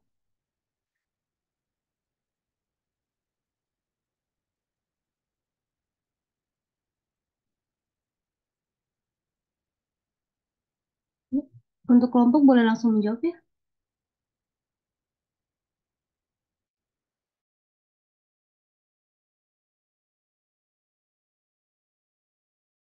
Iya, untuk mengisi waktu mungkin saya akan Belum apa saya dulu yang menjawab pertanyaan Angelina. boleh. Soalnya saya yang ditanya nih. Mungkin ini lebih kepada menggali pengalaman apa ya. Angelina lo? Angelina? Iya, Ibu. Ada di sini. Kenapa Ada, kamu Ibu. off kamera? Bisa on kamera? Coba lihat yang mana Angelina ini. Aku nggak lihat nih. Angel, coba buka kameranya. Baik, Ibu, sebentar. Jangan-jangan kamu belum mandi nih. Di mana kamu? Tuh kan baru nyisir ya Angelina ya. Baik, moderator izin saya menjawab terlebih dahulu terkait dengan pertanyaan Angelina ya. Angelina tadi bertanya, kalau tidak salah upaya-upaya atau pelayanan apa yang kiranya dapat diadakan atau diberikan kalau lansia-lansianya seperti Bu Yeti, Bu Prayetni, Ibu Yopi gitu, Bu Made itu udah lansia loh semua ya. Oke. Gini, kenapa kami masih ada di sini gitu ya? Kalau dosen itu pensiunnya kan usia 65 tahun ya, berarti dipensiunkan setelah lanjut usia. Lanjut usia berjalan 5 tahun, kami baru boleh pensiun. Seluruh peraturan negara demikian ya, seluruh dosen pensiunnya 65 tahun kecuali dia guru besar ya. Kalau kami saat ini posisi pada posisi lektor kepala ya. Dan satu step lagi di dalam jenjang karir dosen itu setelah lektor kepala adalah profesor ya. Kalau profesor itu 70 tahun ya, apa namanya pensiunnya. Baik. Oke, tentu saja yang Anda sebut Bu Yeti, Bu Prayetni, Bu Made ini adalah orang-orang kalau boleh dibilang ahli sih mungkin terlalu sombong dibilang ahli, tapi paham betul mengenai lansia dan tingkat kebutuhannya. Saat ini alhamdulillah ya tingkat kemandiriannya masih bagus ya. Artinya masih mampulah memberikan ilmu kepada saudara-saudara. Ya, saya sebentar lagi pensiun lah ya. Oke. Jadi kalau kondisinya seperti saya, Bu Prayetni, atau dosen-dosen lain yang saat ini berada di pendidikan dan sudah mencapai usia 60 tahun ke atas banyak ya. Ini lebih kepada upaya-upaya bagaimana melakukan preventif, ya, yang sifat pelayannya preventif. Terhadap apa? Terhadap risiko yang akan dihadapi oleh lansia. Ya, risiko pertama yang kami identifikasi adalah adanya masalah pada aspek kognitif. Kalau Anda boleh tanya ke Bu Yeti, emang untuk meningkatkan fungsi kognitif Ibu punya apa? Kalau saudara ke rumah saya punya banyak permainan yang terus merangsang kognitif saya. Misalnya kemarin aja saya baru beli mainan ya. Tapi jadi berebut sama cucu ya. Ada satu balance yang dimana saya harus menumpuk semacam Lego, tetapi memang untuk permainan mengasah dan mengingat ya, ini saya yang mana harus memasukkannya. Satu itu. Jadi diperlukan upaya-upaya prevensi. Pertama adalah terhadap aspek kognitif. Jangan sampai kita mengalami gangguan fungsi kognitif. Bayangkan kalau dosen punya gangguan fungsi kognitif gitu, terus gimana ngajarnya ke mahasiswa ya? Ah, membaca buku, membaca Al-Quran itu upaya-upaya yang dilakukan. Harus. Dan itu diupayakan sebetulnya sejak pra-lansia. Bukan saat ini sesudah masuk ke usia lansia. Sebelum 60 kita sudah tahu apa yang harus dilakukan. Yang kedua dari aspek psikologis. Ya kita tak paham betul. Tentu kita punya keluarga, punya anak, punya suami. Itu diedukasi mereka dalam rangka mempersiapkan saya ya bahwa proses lansia ini akan demikian. Begitu juga keluarga disiapkan. Itu aspek psiko dan aspek sosial ya. Kita berada pada kelompok-kelompok yang memang membangun. Saya tetap aktif di dalam organisasi di mana itu memerlukan apa yang saya punya. Saya aktif di organisasi profesi Persatuan Perawat Nasional Indonesia. Saya aktif di lembaga akreditasi mandiri. Saya aktif di Asosiasi Institusi Pendidikan Keperawatan Indonesia. Kemudian juga saya aktif di pengajian di kompleks saya. Jadi itu diperlukan tatanan sosial di mana seorang lansia bisa aktif. Tidak diem aja di rumah atau hanya satu dua aktivitinya. Sehingga persis saya tidak pernah punya waktu luang. Ya, dalam satu minggu sampai dengan hari Minggu itu tetap bekerja sesuai dengan keterampilan yang saya miliki. Mohon maaf ya, jadi saya karena yang ditanya kayak Bu Yeti apa? Ya, jadi memang apa yang harus dilakukan secara sosial dibutuhkan berbagai wahana untuk activity.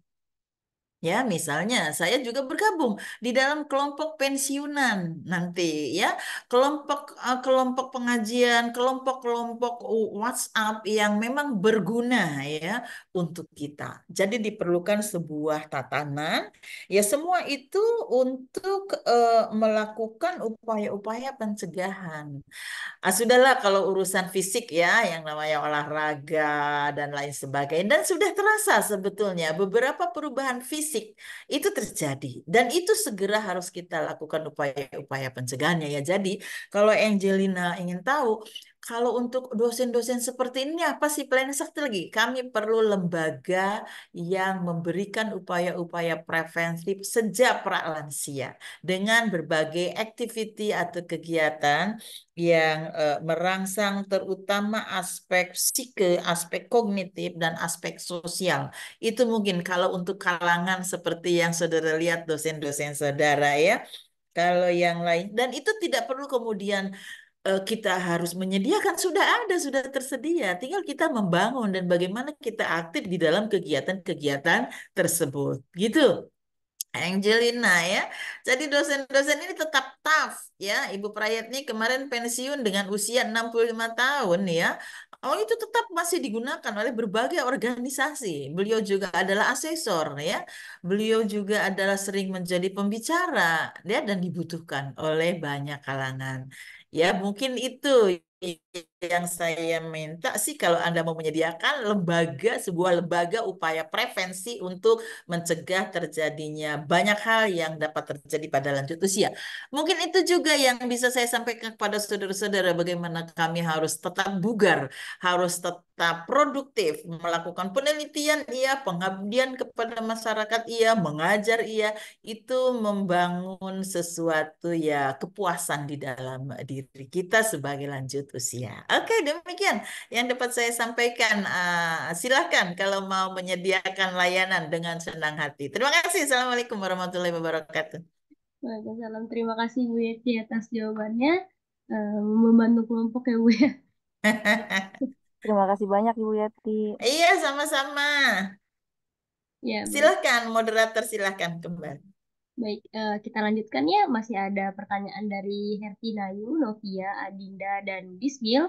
Untuk kelompok yang sudah memiliki jawaban, boleh raise hand terlebih dahulu. Ya baik, untuk kelompok 3 Dini Trisawati boleh unmute.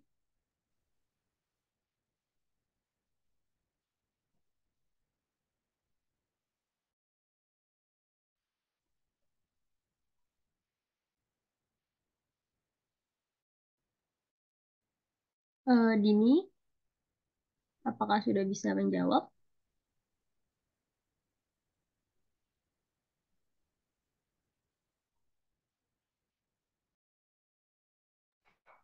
Iya, baik. Izin bertanya, moderator, apakah suaranya sudah terdengar dengan jelas? Iya, baik terdengar Dini. Boleh dilanjut.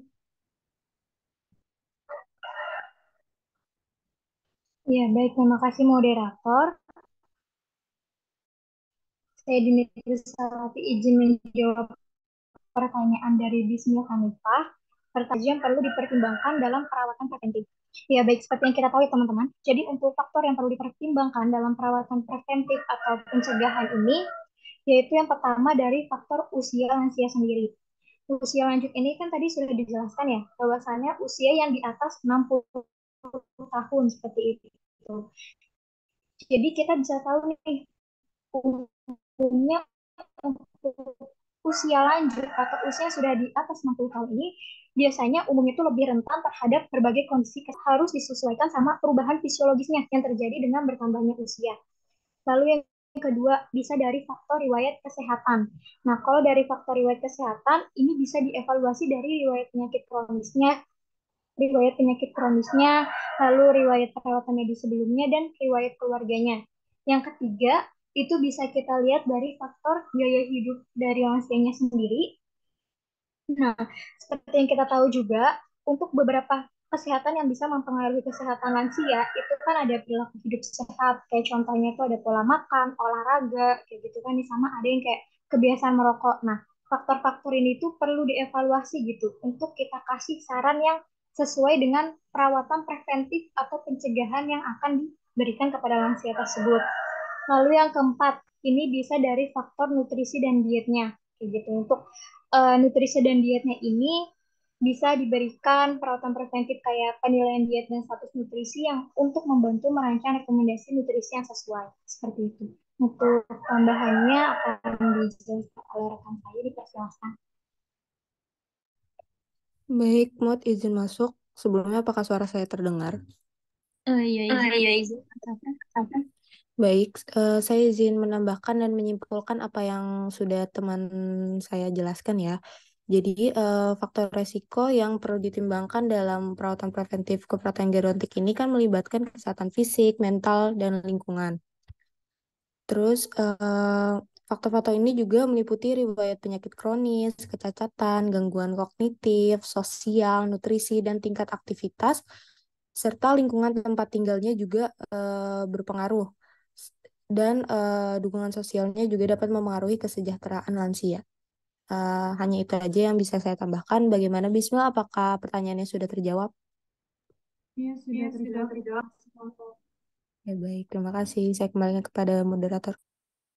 Iya, terima kasih untuk kelompok 3 RKI, Dini dan Safra yang sudah menjawab pertanyaan Bismil. Masih tersisa 3 pertanyaan ya, dari Hartinayu, Novia, dan Adinda. Untuk kelompok 3 RKI dan 3A yang sudah memiliki jawaban, boleh di raise hand terlebih dahulu. Ya, Fitri dari kelas 3A, silahkan on. Ya, izin masuk moderator di sini. Saya akan menjawab pertanyaan dari Adinda Ramadhani. Pertanyaannya itu, biasanya kegiatan daycare ini berlangsung berapa lama? Kemudian, apakah daycare ini ada kegiatan untuk menginap? Lalu, apa saja pelayanannya? Jawabannya itu tergantung oleh kebijakan daycare masing-masing. Tapi pada umumnya daycare itu tidak melebihi 8 jam 8 jam, tidak melebihi 8 jam per hari. Lalu lansia tersebut akan dijemput oleh keluarganya pada umumnya, dan tentunya lansia tidak menginap. Dalam daycare juga meliputi pelayanan dalam kesehatan, psikologi, keterampilan, dan spiritual.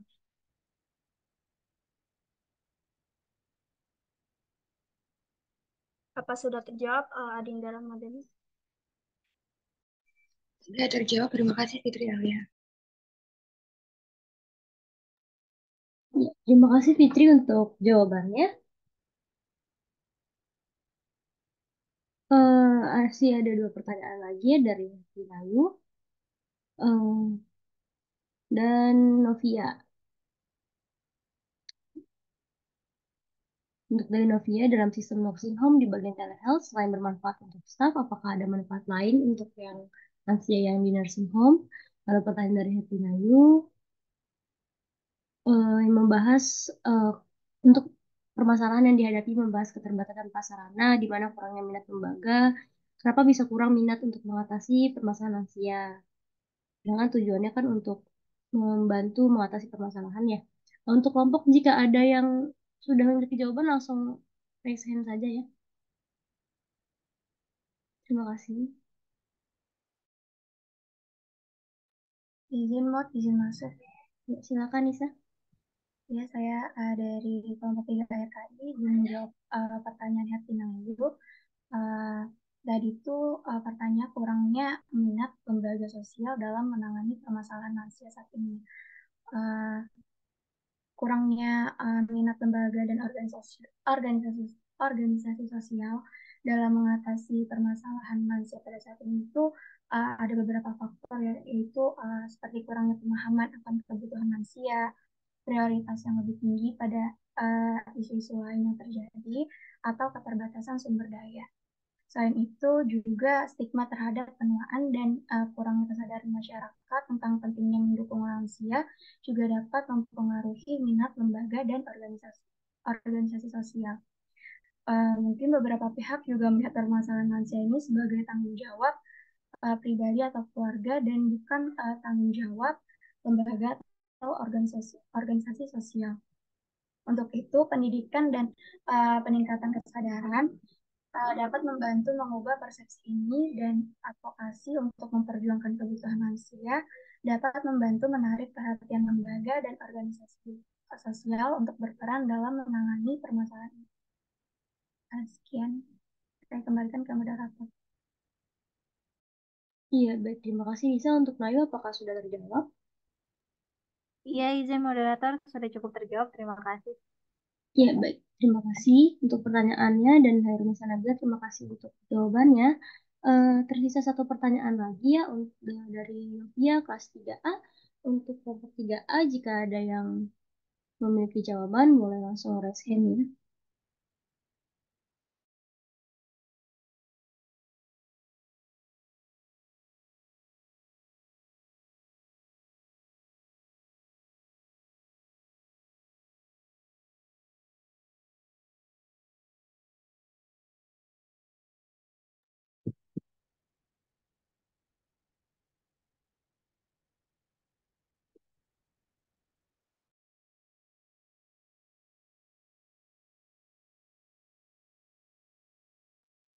Iya, Adinda Dwi Pertiwi dari kelas 3A. Silakan menjawab. Ya, terima kasih moderator. Izin, saya Adinda Dwi Pertiwi dari kelompok 3A. Di sini saya akan menjawab pertanyaan dari Nopi. Pertanyaannya itu yaitu pada sistem nursing home bagian telehealth, selain bermanfaat untuk staf dapat mengakses catatan elektronik, adakah manfaat lain untuk para lansia yang ada di nursing home? Jadi jawabannya itu penggunaan telehealth ini dapat mengurangi beban staf panti lansia dan tentunya dapat meningkatkan integrasi perawatan lansia baik secara fisik maupun mental. Terus dengan adanya telehealth ini dapat meningkatkan hubungan dengan keluarga dan teman dan memungkinkan staf untuk berinteraksi dengan lebih banyak pasien, serta memungkinkan staf medis untuk melakukan pemantauan gejala jarak jauh karena biasanya lansia ini rentan terkena penyakit kronis, maka dianjurkan untuk melakukan pemantauan gejala penyakit. Mungkin seperti itu. Terima kasih. Iya, terima kasih Adinda untuk jawabannya. Untuk Novia, apakah sudah terjawab? Sudah cukup terjawab. Ya, baik. Terima kasih. Sepertinya untuk semua pertanyaan sudah terjawab ya, karena ini waktunya tinggal sekitar 20 menit lagi.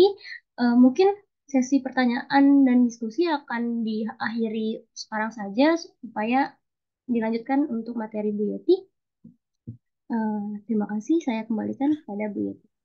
Baik, terima kasih Rantis. Tepuk tangan untuk Rantis yang sudah memimpin dengan baik ya. Baik, saudara-saudara semuanya, saya sangat bangga dengan apa yang saudara presentasikan.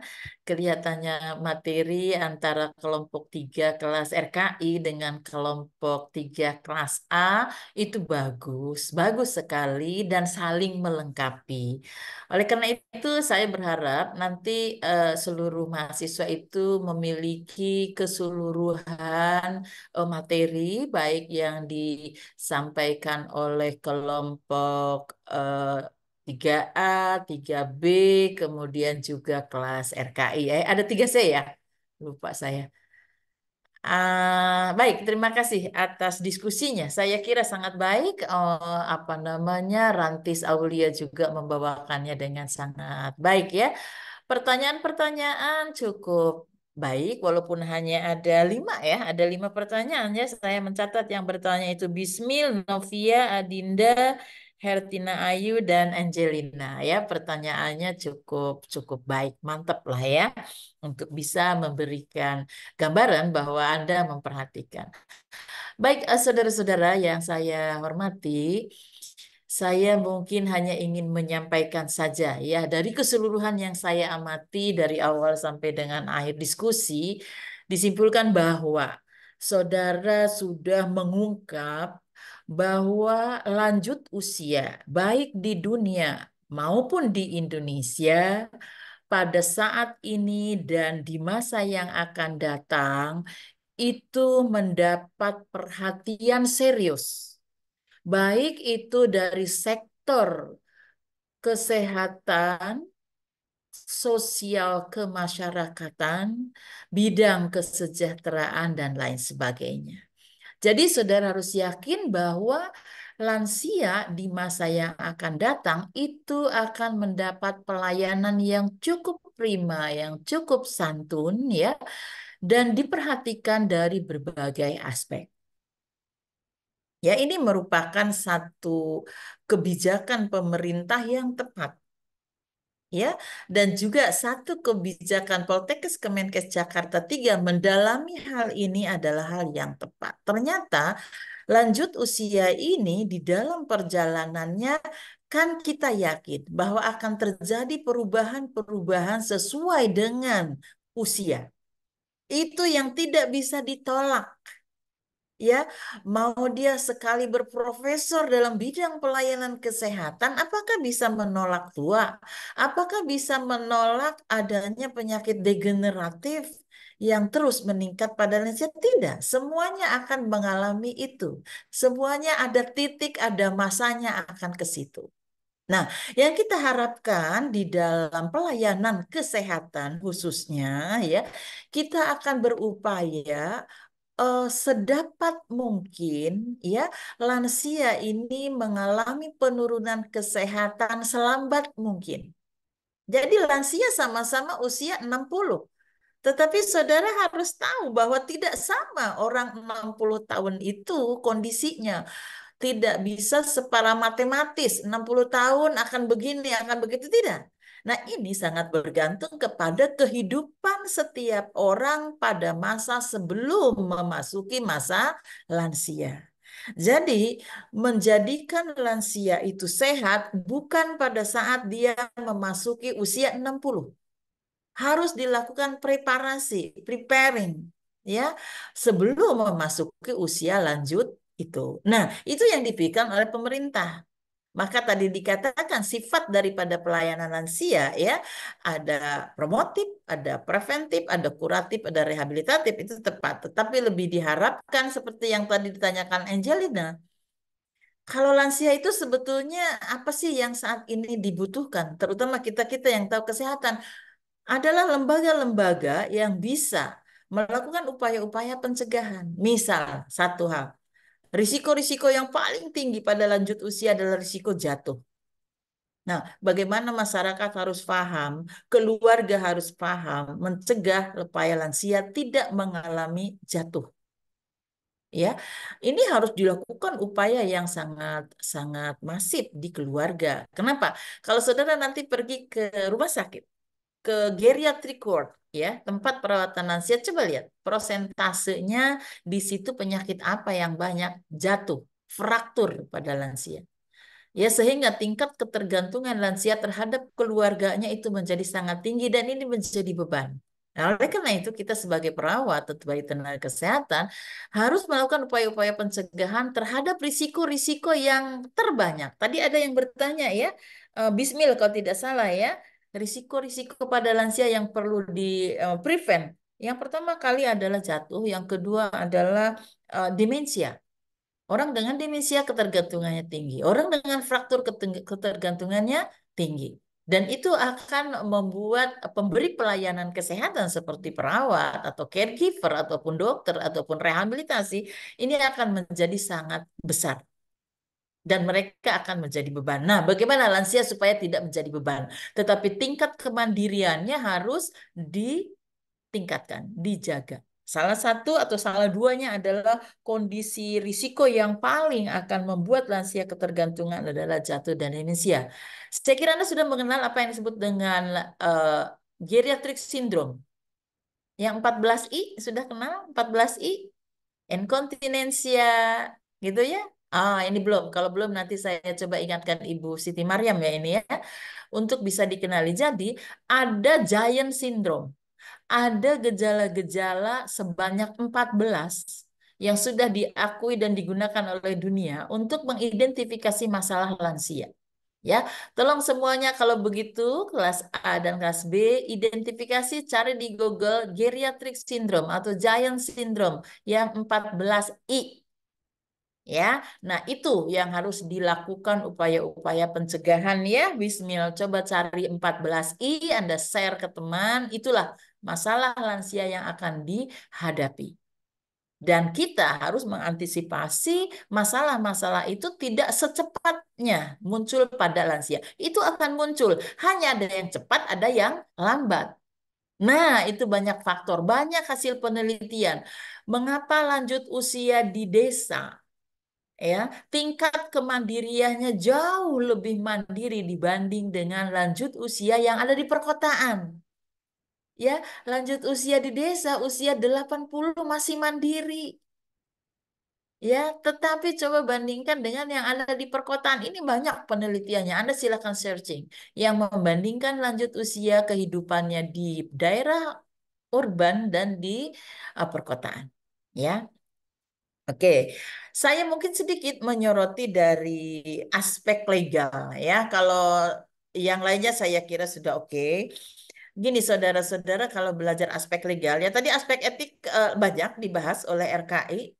Eh, saya tidak begitu lihat tadi ya yang di A apakah ada aspek etik sama saja sih aspek etik di dalam melakukan perawatan lansia.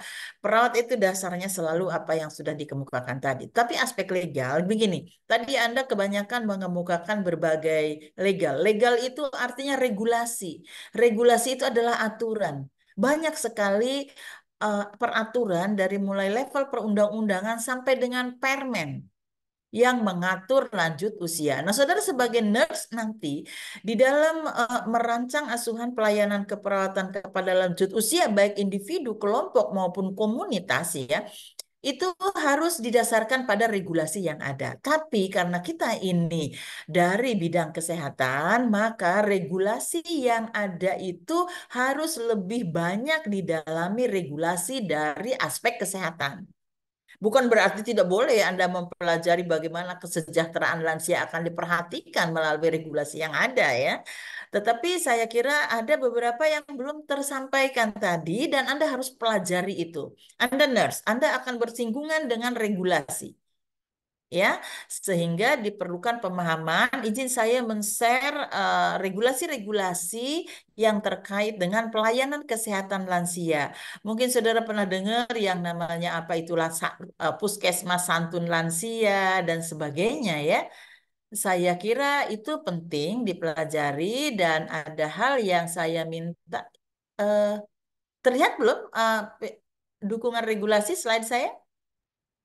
Belum? Izin belum terlihat itu. Oh, belum. Oke, sebentar. Kalau gitu, kok belum terlihat ya? Sebentar ya, saya share dulu.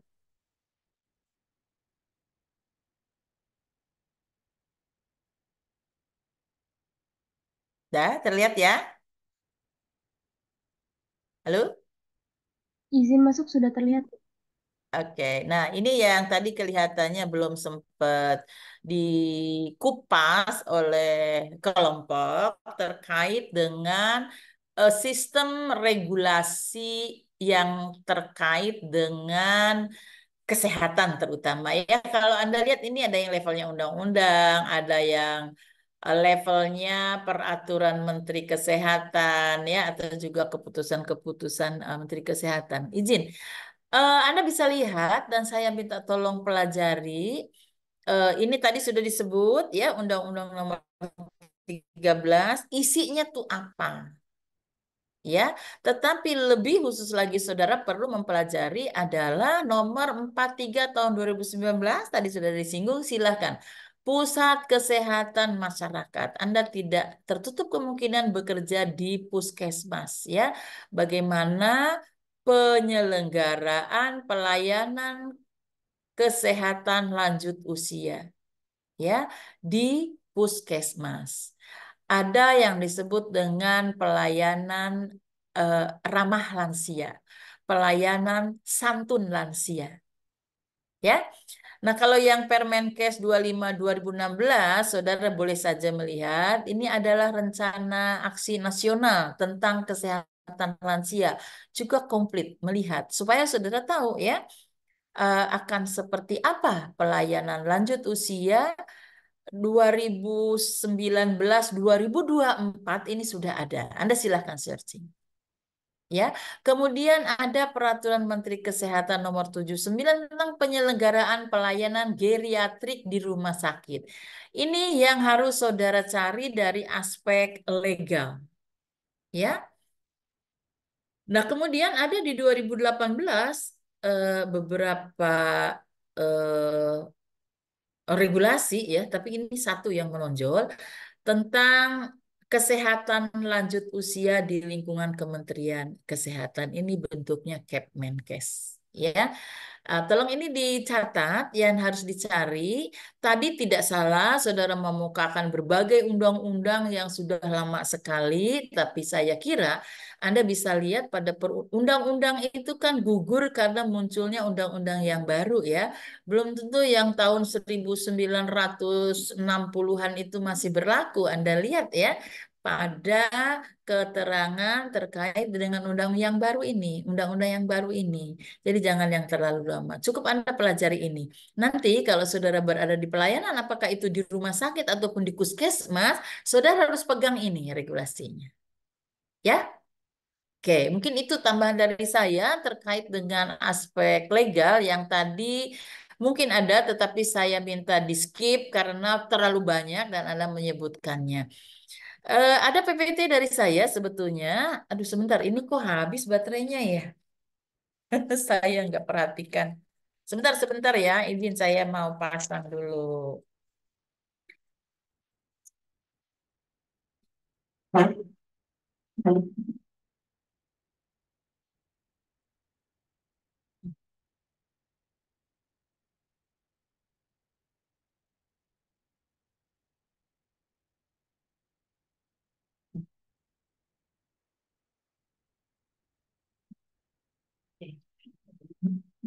Baik, maaf ya, terganggu sedikit. Ini lupa pasang chargernya. Baik, saya kira itu ya jadi saudara harus aware jadi nanti semua stakeholder di mana tahu Poltekkes Kemenkes Jakarta 3 punya keunggulan ini ya, saudara akan dicari oleh pusat-pusat pelayanan lansia, baik itu puskesmas maupun rumah sakit. Karena kita sudah sampaikan bahwa keunggulan dari Poltekkes Kemenkes Jakarta 3 lulusannya akan sangat mampu menguasai asuhan keperawatan lansia, baik upaya-upaya promotif, kuratif, rehabilitatif ya terhadap kasus-kasus lanjut usia ya. Mungkin itu yang bisa saya simpulkan. Terima kasih sekali lagi atas presentasinya, atas pembelajarannya. Mungkin saya tadi ada PR-nya satu, cari yang namanya Giant Syndrome atau geriatric syndrome yang 14 sebagai lanjutan dari sini. Mengapa itu penting? Karena saudara nanti di dalam sistem pelayanan akan mengacu kepada pemecahan masalah itu. Yang kedua tadi aspek regulasi ya, cukup Anda pelajari bagaimana sistem pelayanan kesehatan lanjut usia di pusat kesehatan masyarakat maupun geriatrik di rumah sakit. Ya, beberapa istilah mungkin Anda perlu clearkan juga, apa itu geriatrik, apa itu gerontologik. Ya, karena ada bidang banyak, ada bidang kedokteran, ada bidang keperawatan, ada gerontik nursing atau gerontologic nursing. Tentu nursing punya spesifikasi keilmuan, tetapi sekali lagi bahwa tadi di dalam praktiknya kita tidak bisa hanya selalu mandiri, kita ada kolaboratif. Tadi ada interdependent gitu ya, ada yang independen, ada interdependent atau kolaboratif dengan disiplin ilmu yang lain. Demikian, saya kira ini sudah bisa memberikan gambaran tentang apa sih keperawatan gerontik itu. Ya, oke, baik. Terima kasih sekali lagi. Saya ucapkan terima kasih. Kalau saudara di makalah mau menambahkan sedikit saja dulu tergantung terkait dengan regulasi itu akan sangat baik ya. Makalahnya ditambahkan dengan regulasi pelayanan gerontik di puskesmas dan geriatrik di rumah sakit sesuai dengan permen yang barusan saya sampaikan. Saya hanya mendapatkan beberapa hal yang memang itu penting diketahui oleh saudara nanti sebagai seorang nurse ya. Baik, saya kembalikan ke moderator. Mana tadi moderator tuh namanya Rantis ya? Mana Rantis tadi? Iya, Oke, baik. Rantis. Izin masuk, Ibu. Eh, saya kembalikan, silakan. Apakah ada yang masih mau diklarifikasi? Iya, baik. Terima kasih Bu Yeti atas penjelasannya terkait tugas untuk mencari tentang 14 sindrom ya geriatric giant dan aspek regulasi serta apa itu perbedaan geriatrik dan gerontologi, apakah tugasnya akan dikumpulkan atau dijadikan pembelajaran saja untuk kami? Bu? Tolong ditambahkan di dalam makalah ya, masih terbuka untuk menambahkan ya, karena saya akan nilai makalah maupun PPT dan presentasi ini juga sudah saya catat. Ya, saya mencatat semua ya, proses dari awal sampai akhir, setiap mahasiswa yang bertanya, setiap mahasiswa yang menjawab, konten, lingkup isi itu sudah saya catat semuanya ya. Oke, terima kasih. Nanti saya kira yang 14I supaya Anda serius, tuliskan dan share itu di kelas. Ya, oke. Untuk teman-teman, sebelum saya akhiri, ini tadi saya sudah ada eh, mencari link untuk 14 geriatric syndrome. Good. Mungkin nanti untuk teman-teman yang mau mempelajari lebih lanjut bisa di-share, bisa di-searching sendiri ya untuk link dari saya untuk dipelajari. Untuk waktunya 9.40, 4 menit lagi berakhir. Terima kasih untuk kelompok 3 RKI dan 3A yang sudah menyampaikan presentasi dengan sangat baik. Dan terima kasih juga untuk tambahan dari Bu Yeti. Mungkin saya sebagai moderator pamit undur diri. Assalamualaikum warahmatullahi wabarakatuh. Waalaikumsalam warahmatullahi wabarakatuh. Terima kasih Ranti sudah memandu. Terima kasih semuanya yang posisinya saat ini adalah 80 orang mahasiswa. Dengan senang hati saya mengucapkan terima kasih dan mohon maaf apabila ada hal yang kurang berkenan. Selamat belajar. Ya, ini sudah dicarikan nih linknya, geriatrik artikel, sindrom geriatrik. Nah, ini penting ya. Ya, karena ini yang akan mendasari program kita ke depan dan selalu harus menjadi perhatian kita semua sebagai seorang perawat yang punya kelebihan, yaitu asuhan keperawatan geronti. Demikian, saya Ri dengan wabillahi taufik wal hidayah. Wassalamualaikum warahmatullahi wabarakatuh. Waalaikumsalam. Izin masuk Ibu, permisi. Izin untuk Silakan. kelas terlebih dahulu Bu. Oke, silakan, silakan. Untuk kelas 3 RKI boleh raise hand ya? Oke.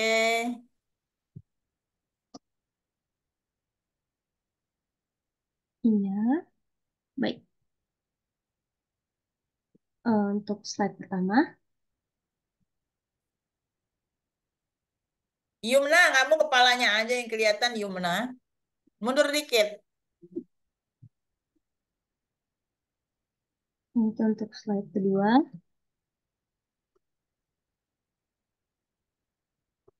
Ya, boleh diambil alih untuk kelas pen kelas 3A untuk screenshot ya. Terima kasih. Untuk kelas 3A mohon resen dan pencam ya. Mohon sebentar ya, Bu. Ya, siap.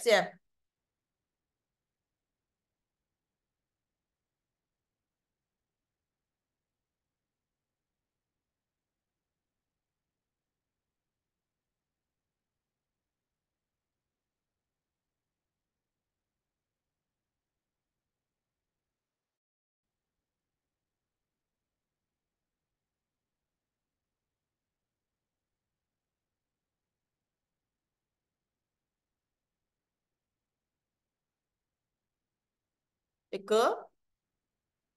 Halo? Sebentar ya, Bu. Masih loading ya. Ah, oke.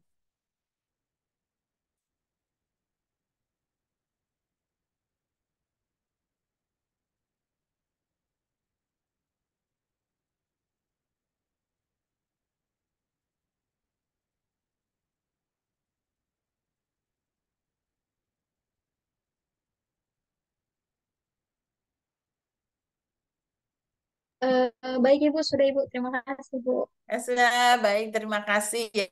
Ya, sekali lagi selamat belajar. Ada kuliah sini? Ada Ibu, habis ini ada kuliah. Oke, baik, terima kasih.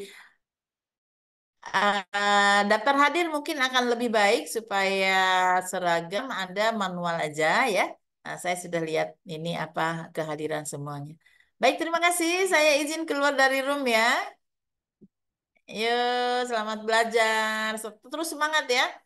Kelas RKI posisi ada di mana? Ada di Jalan Kimia kah? Ya Ibu. Oh gitu, di Ya, Kimia. Ibu, mohon maaf Ibu izin masuk. Untuk PPT dari Bu Yeti apakah bisa di-share Bu? Nanti agar saya share ke kelas untuk pembelajaran.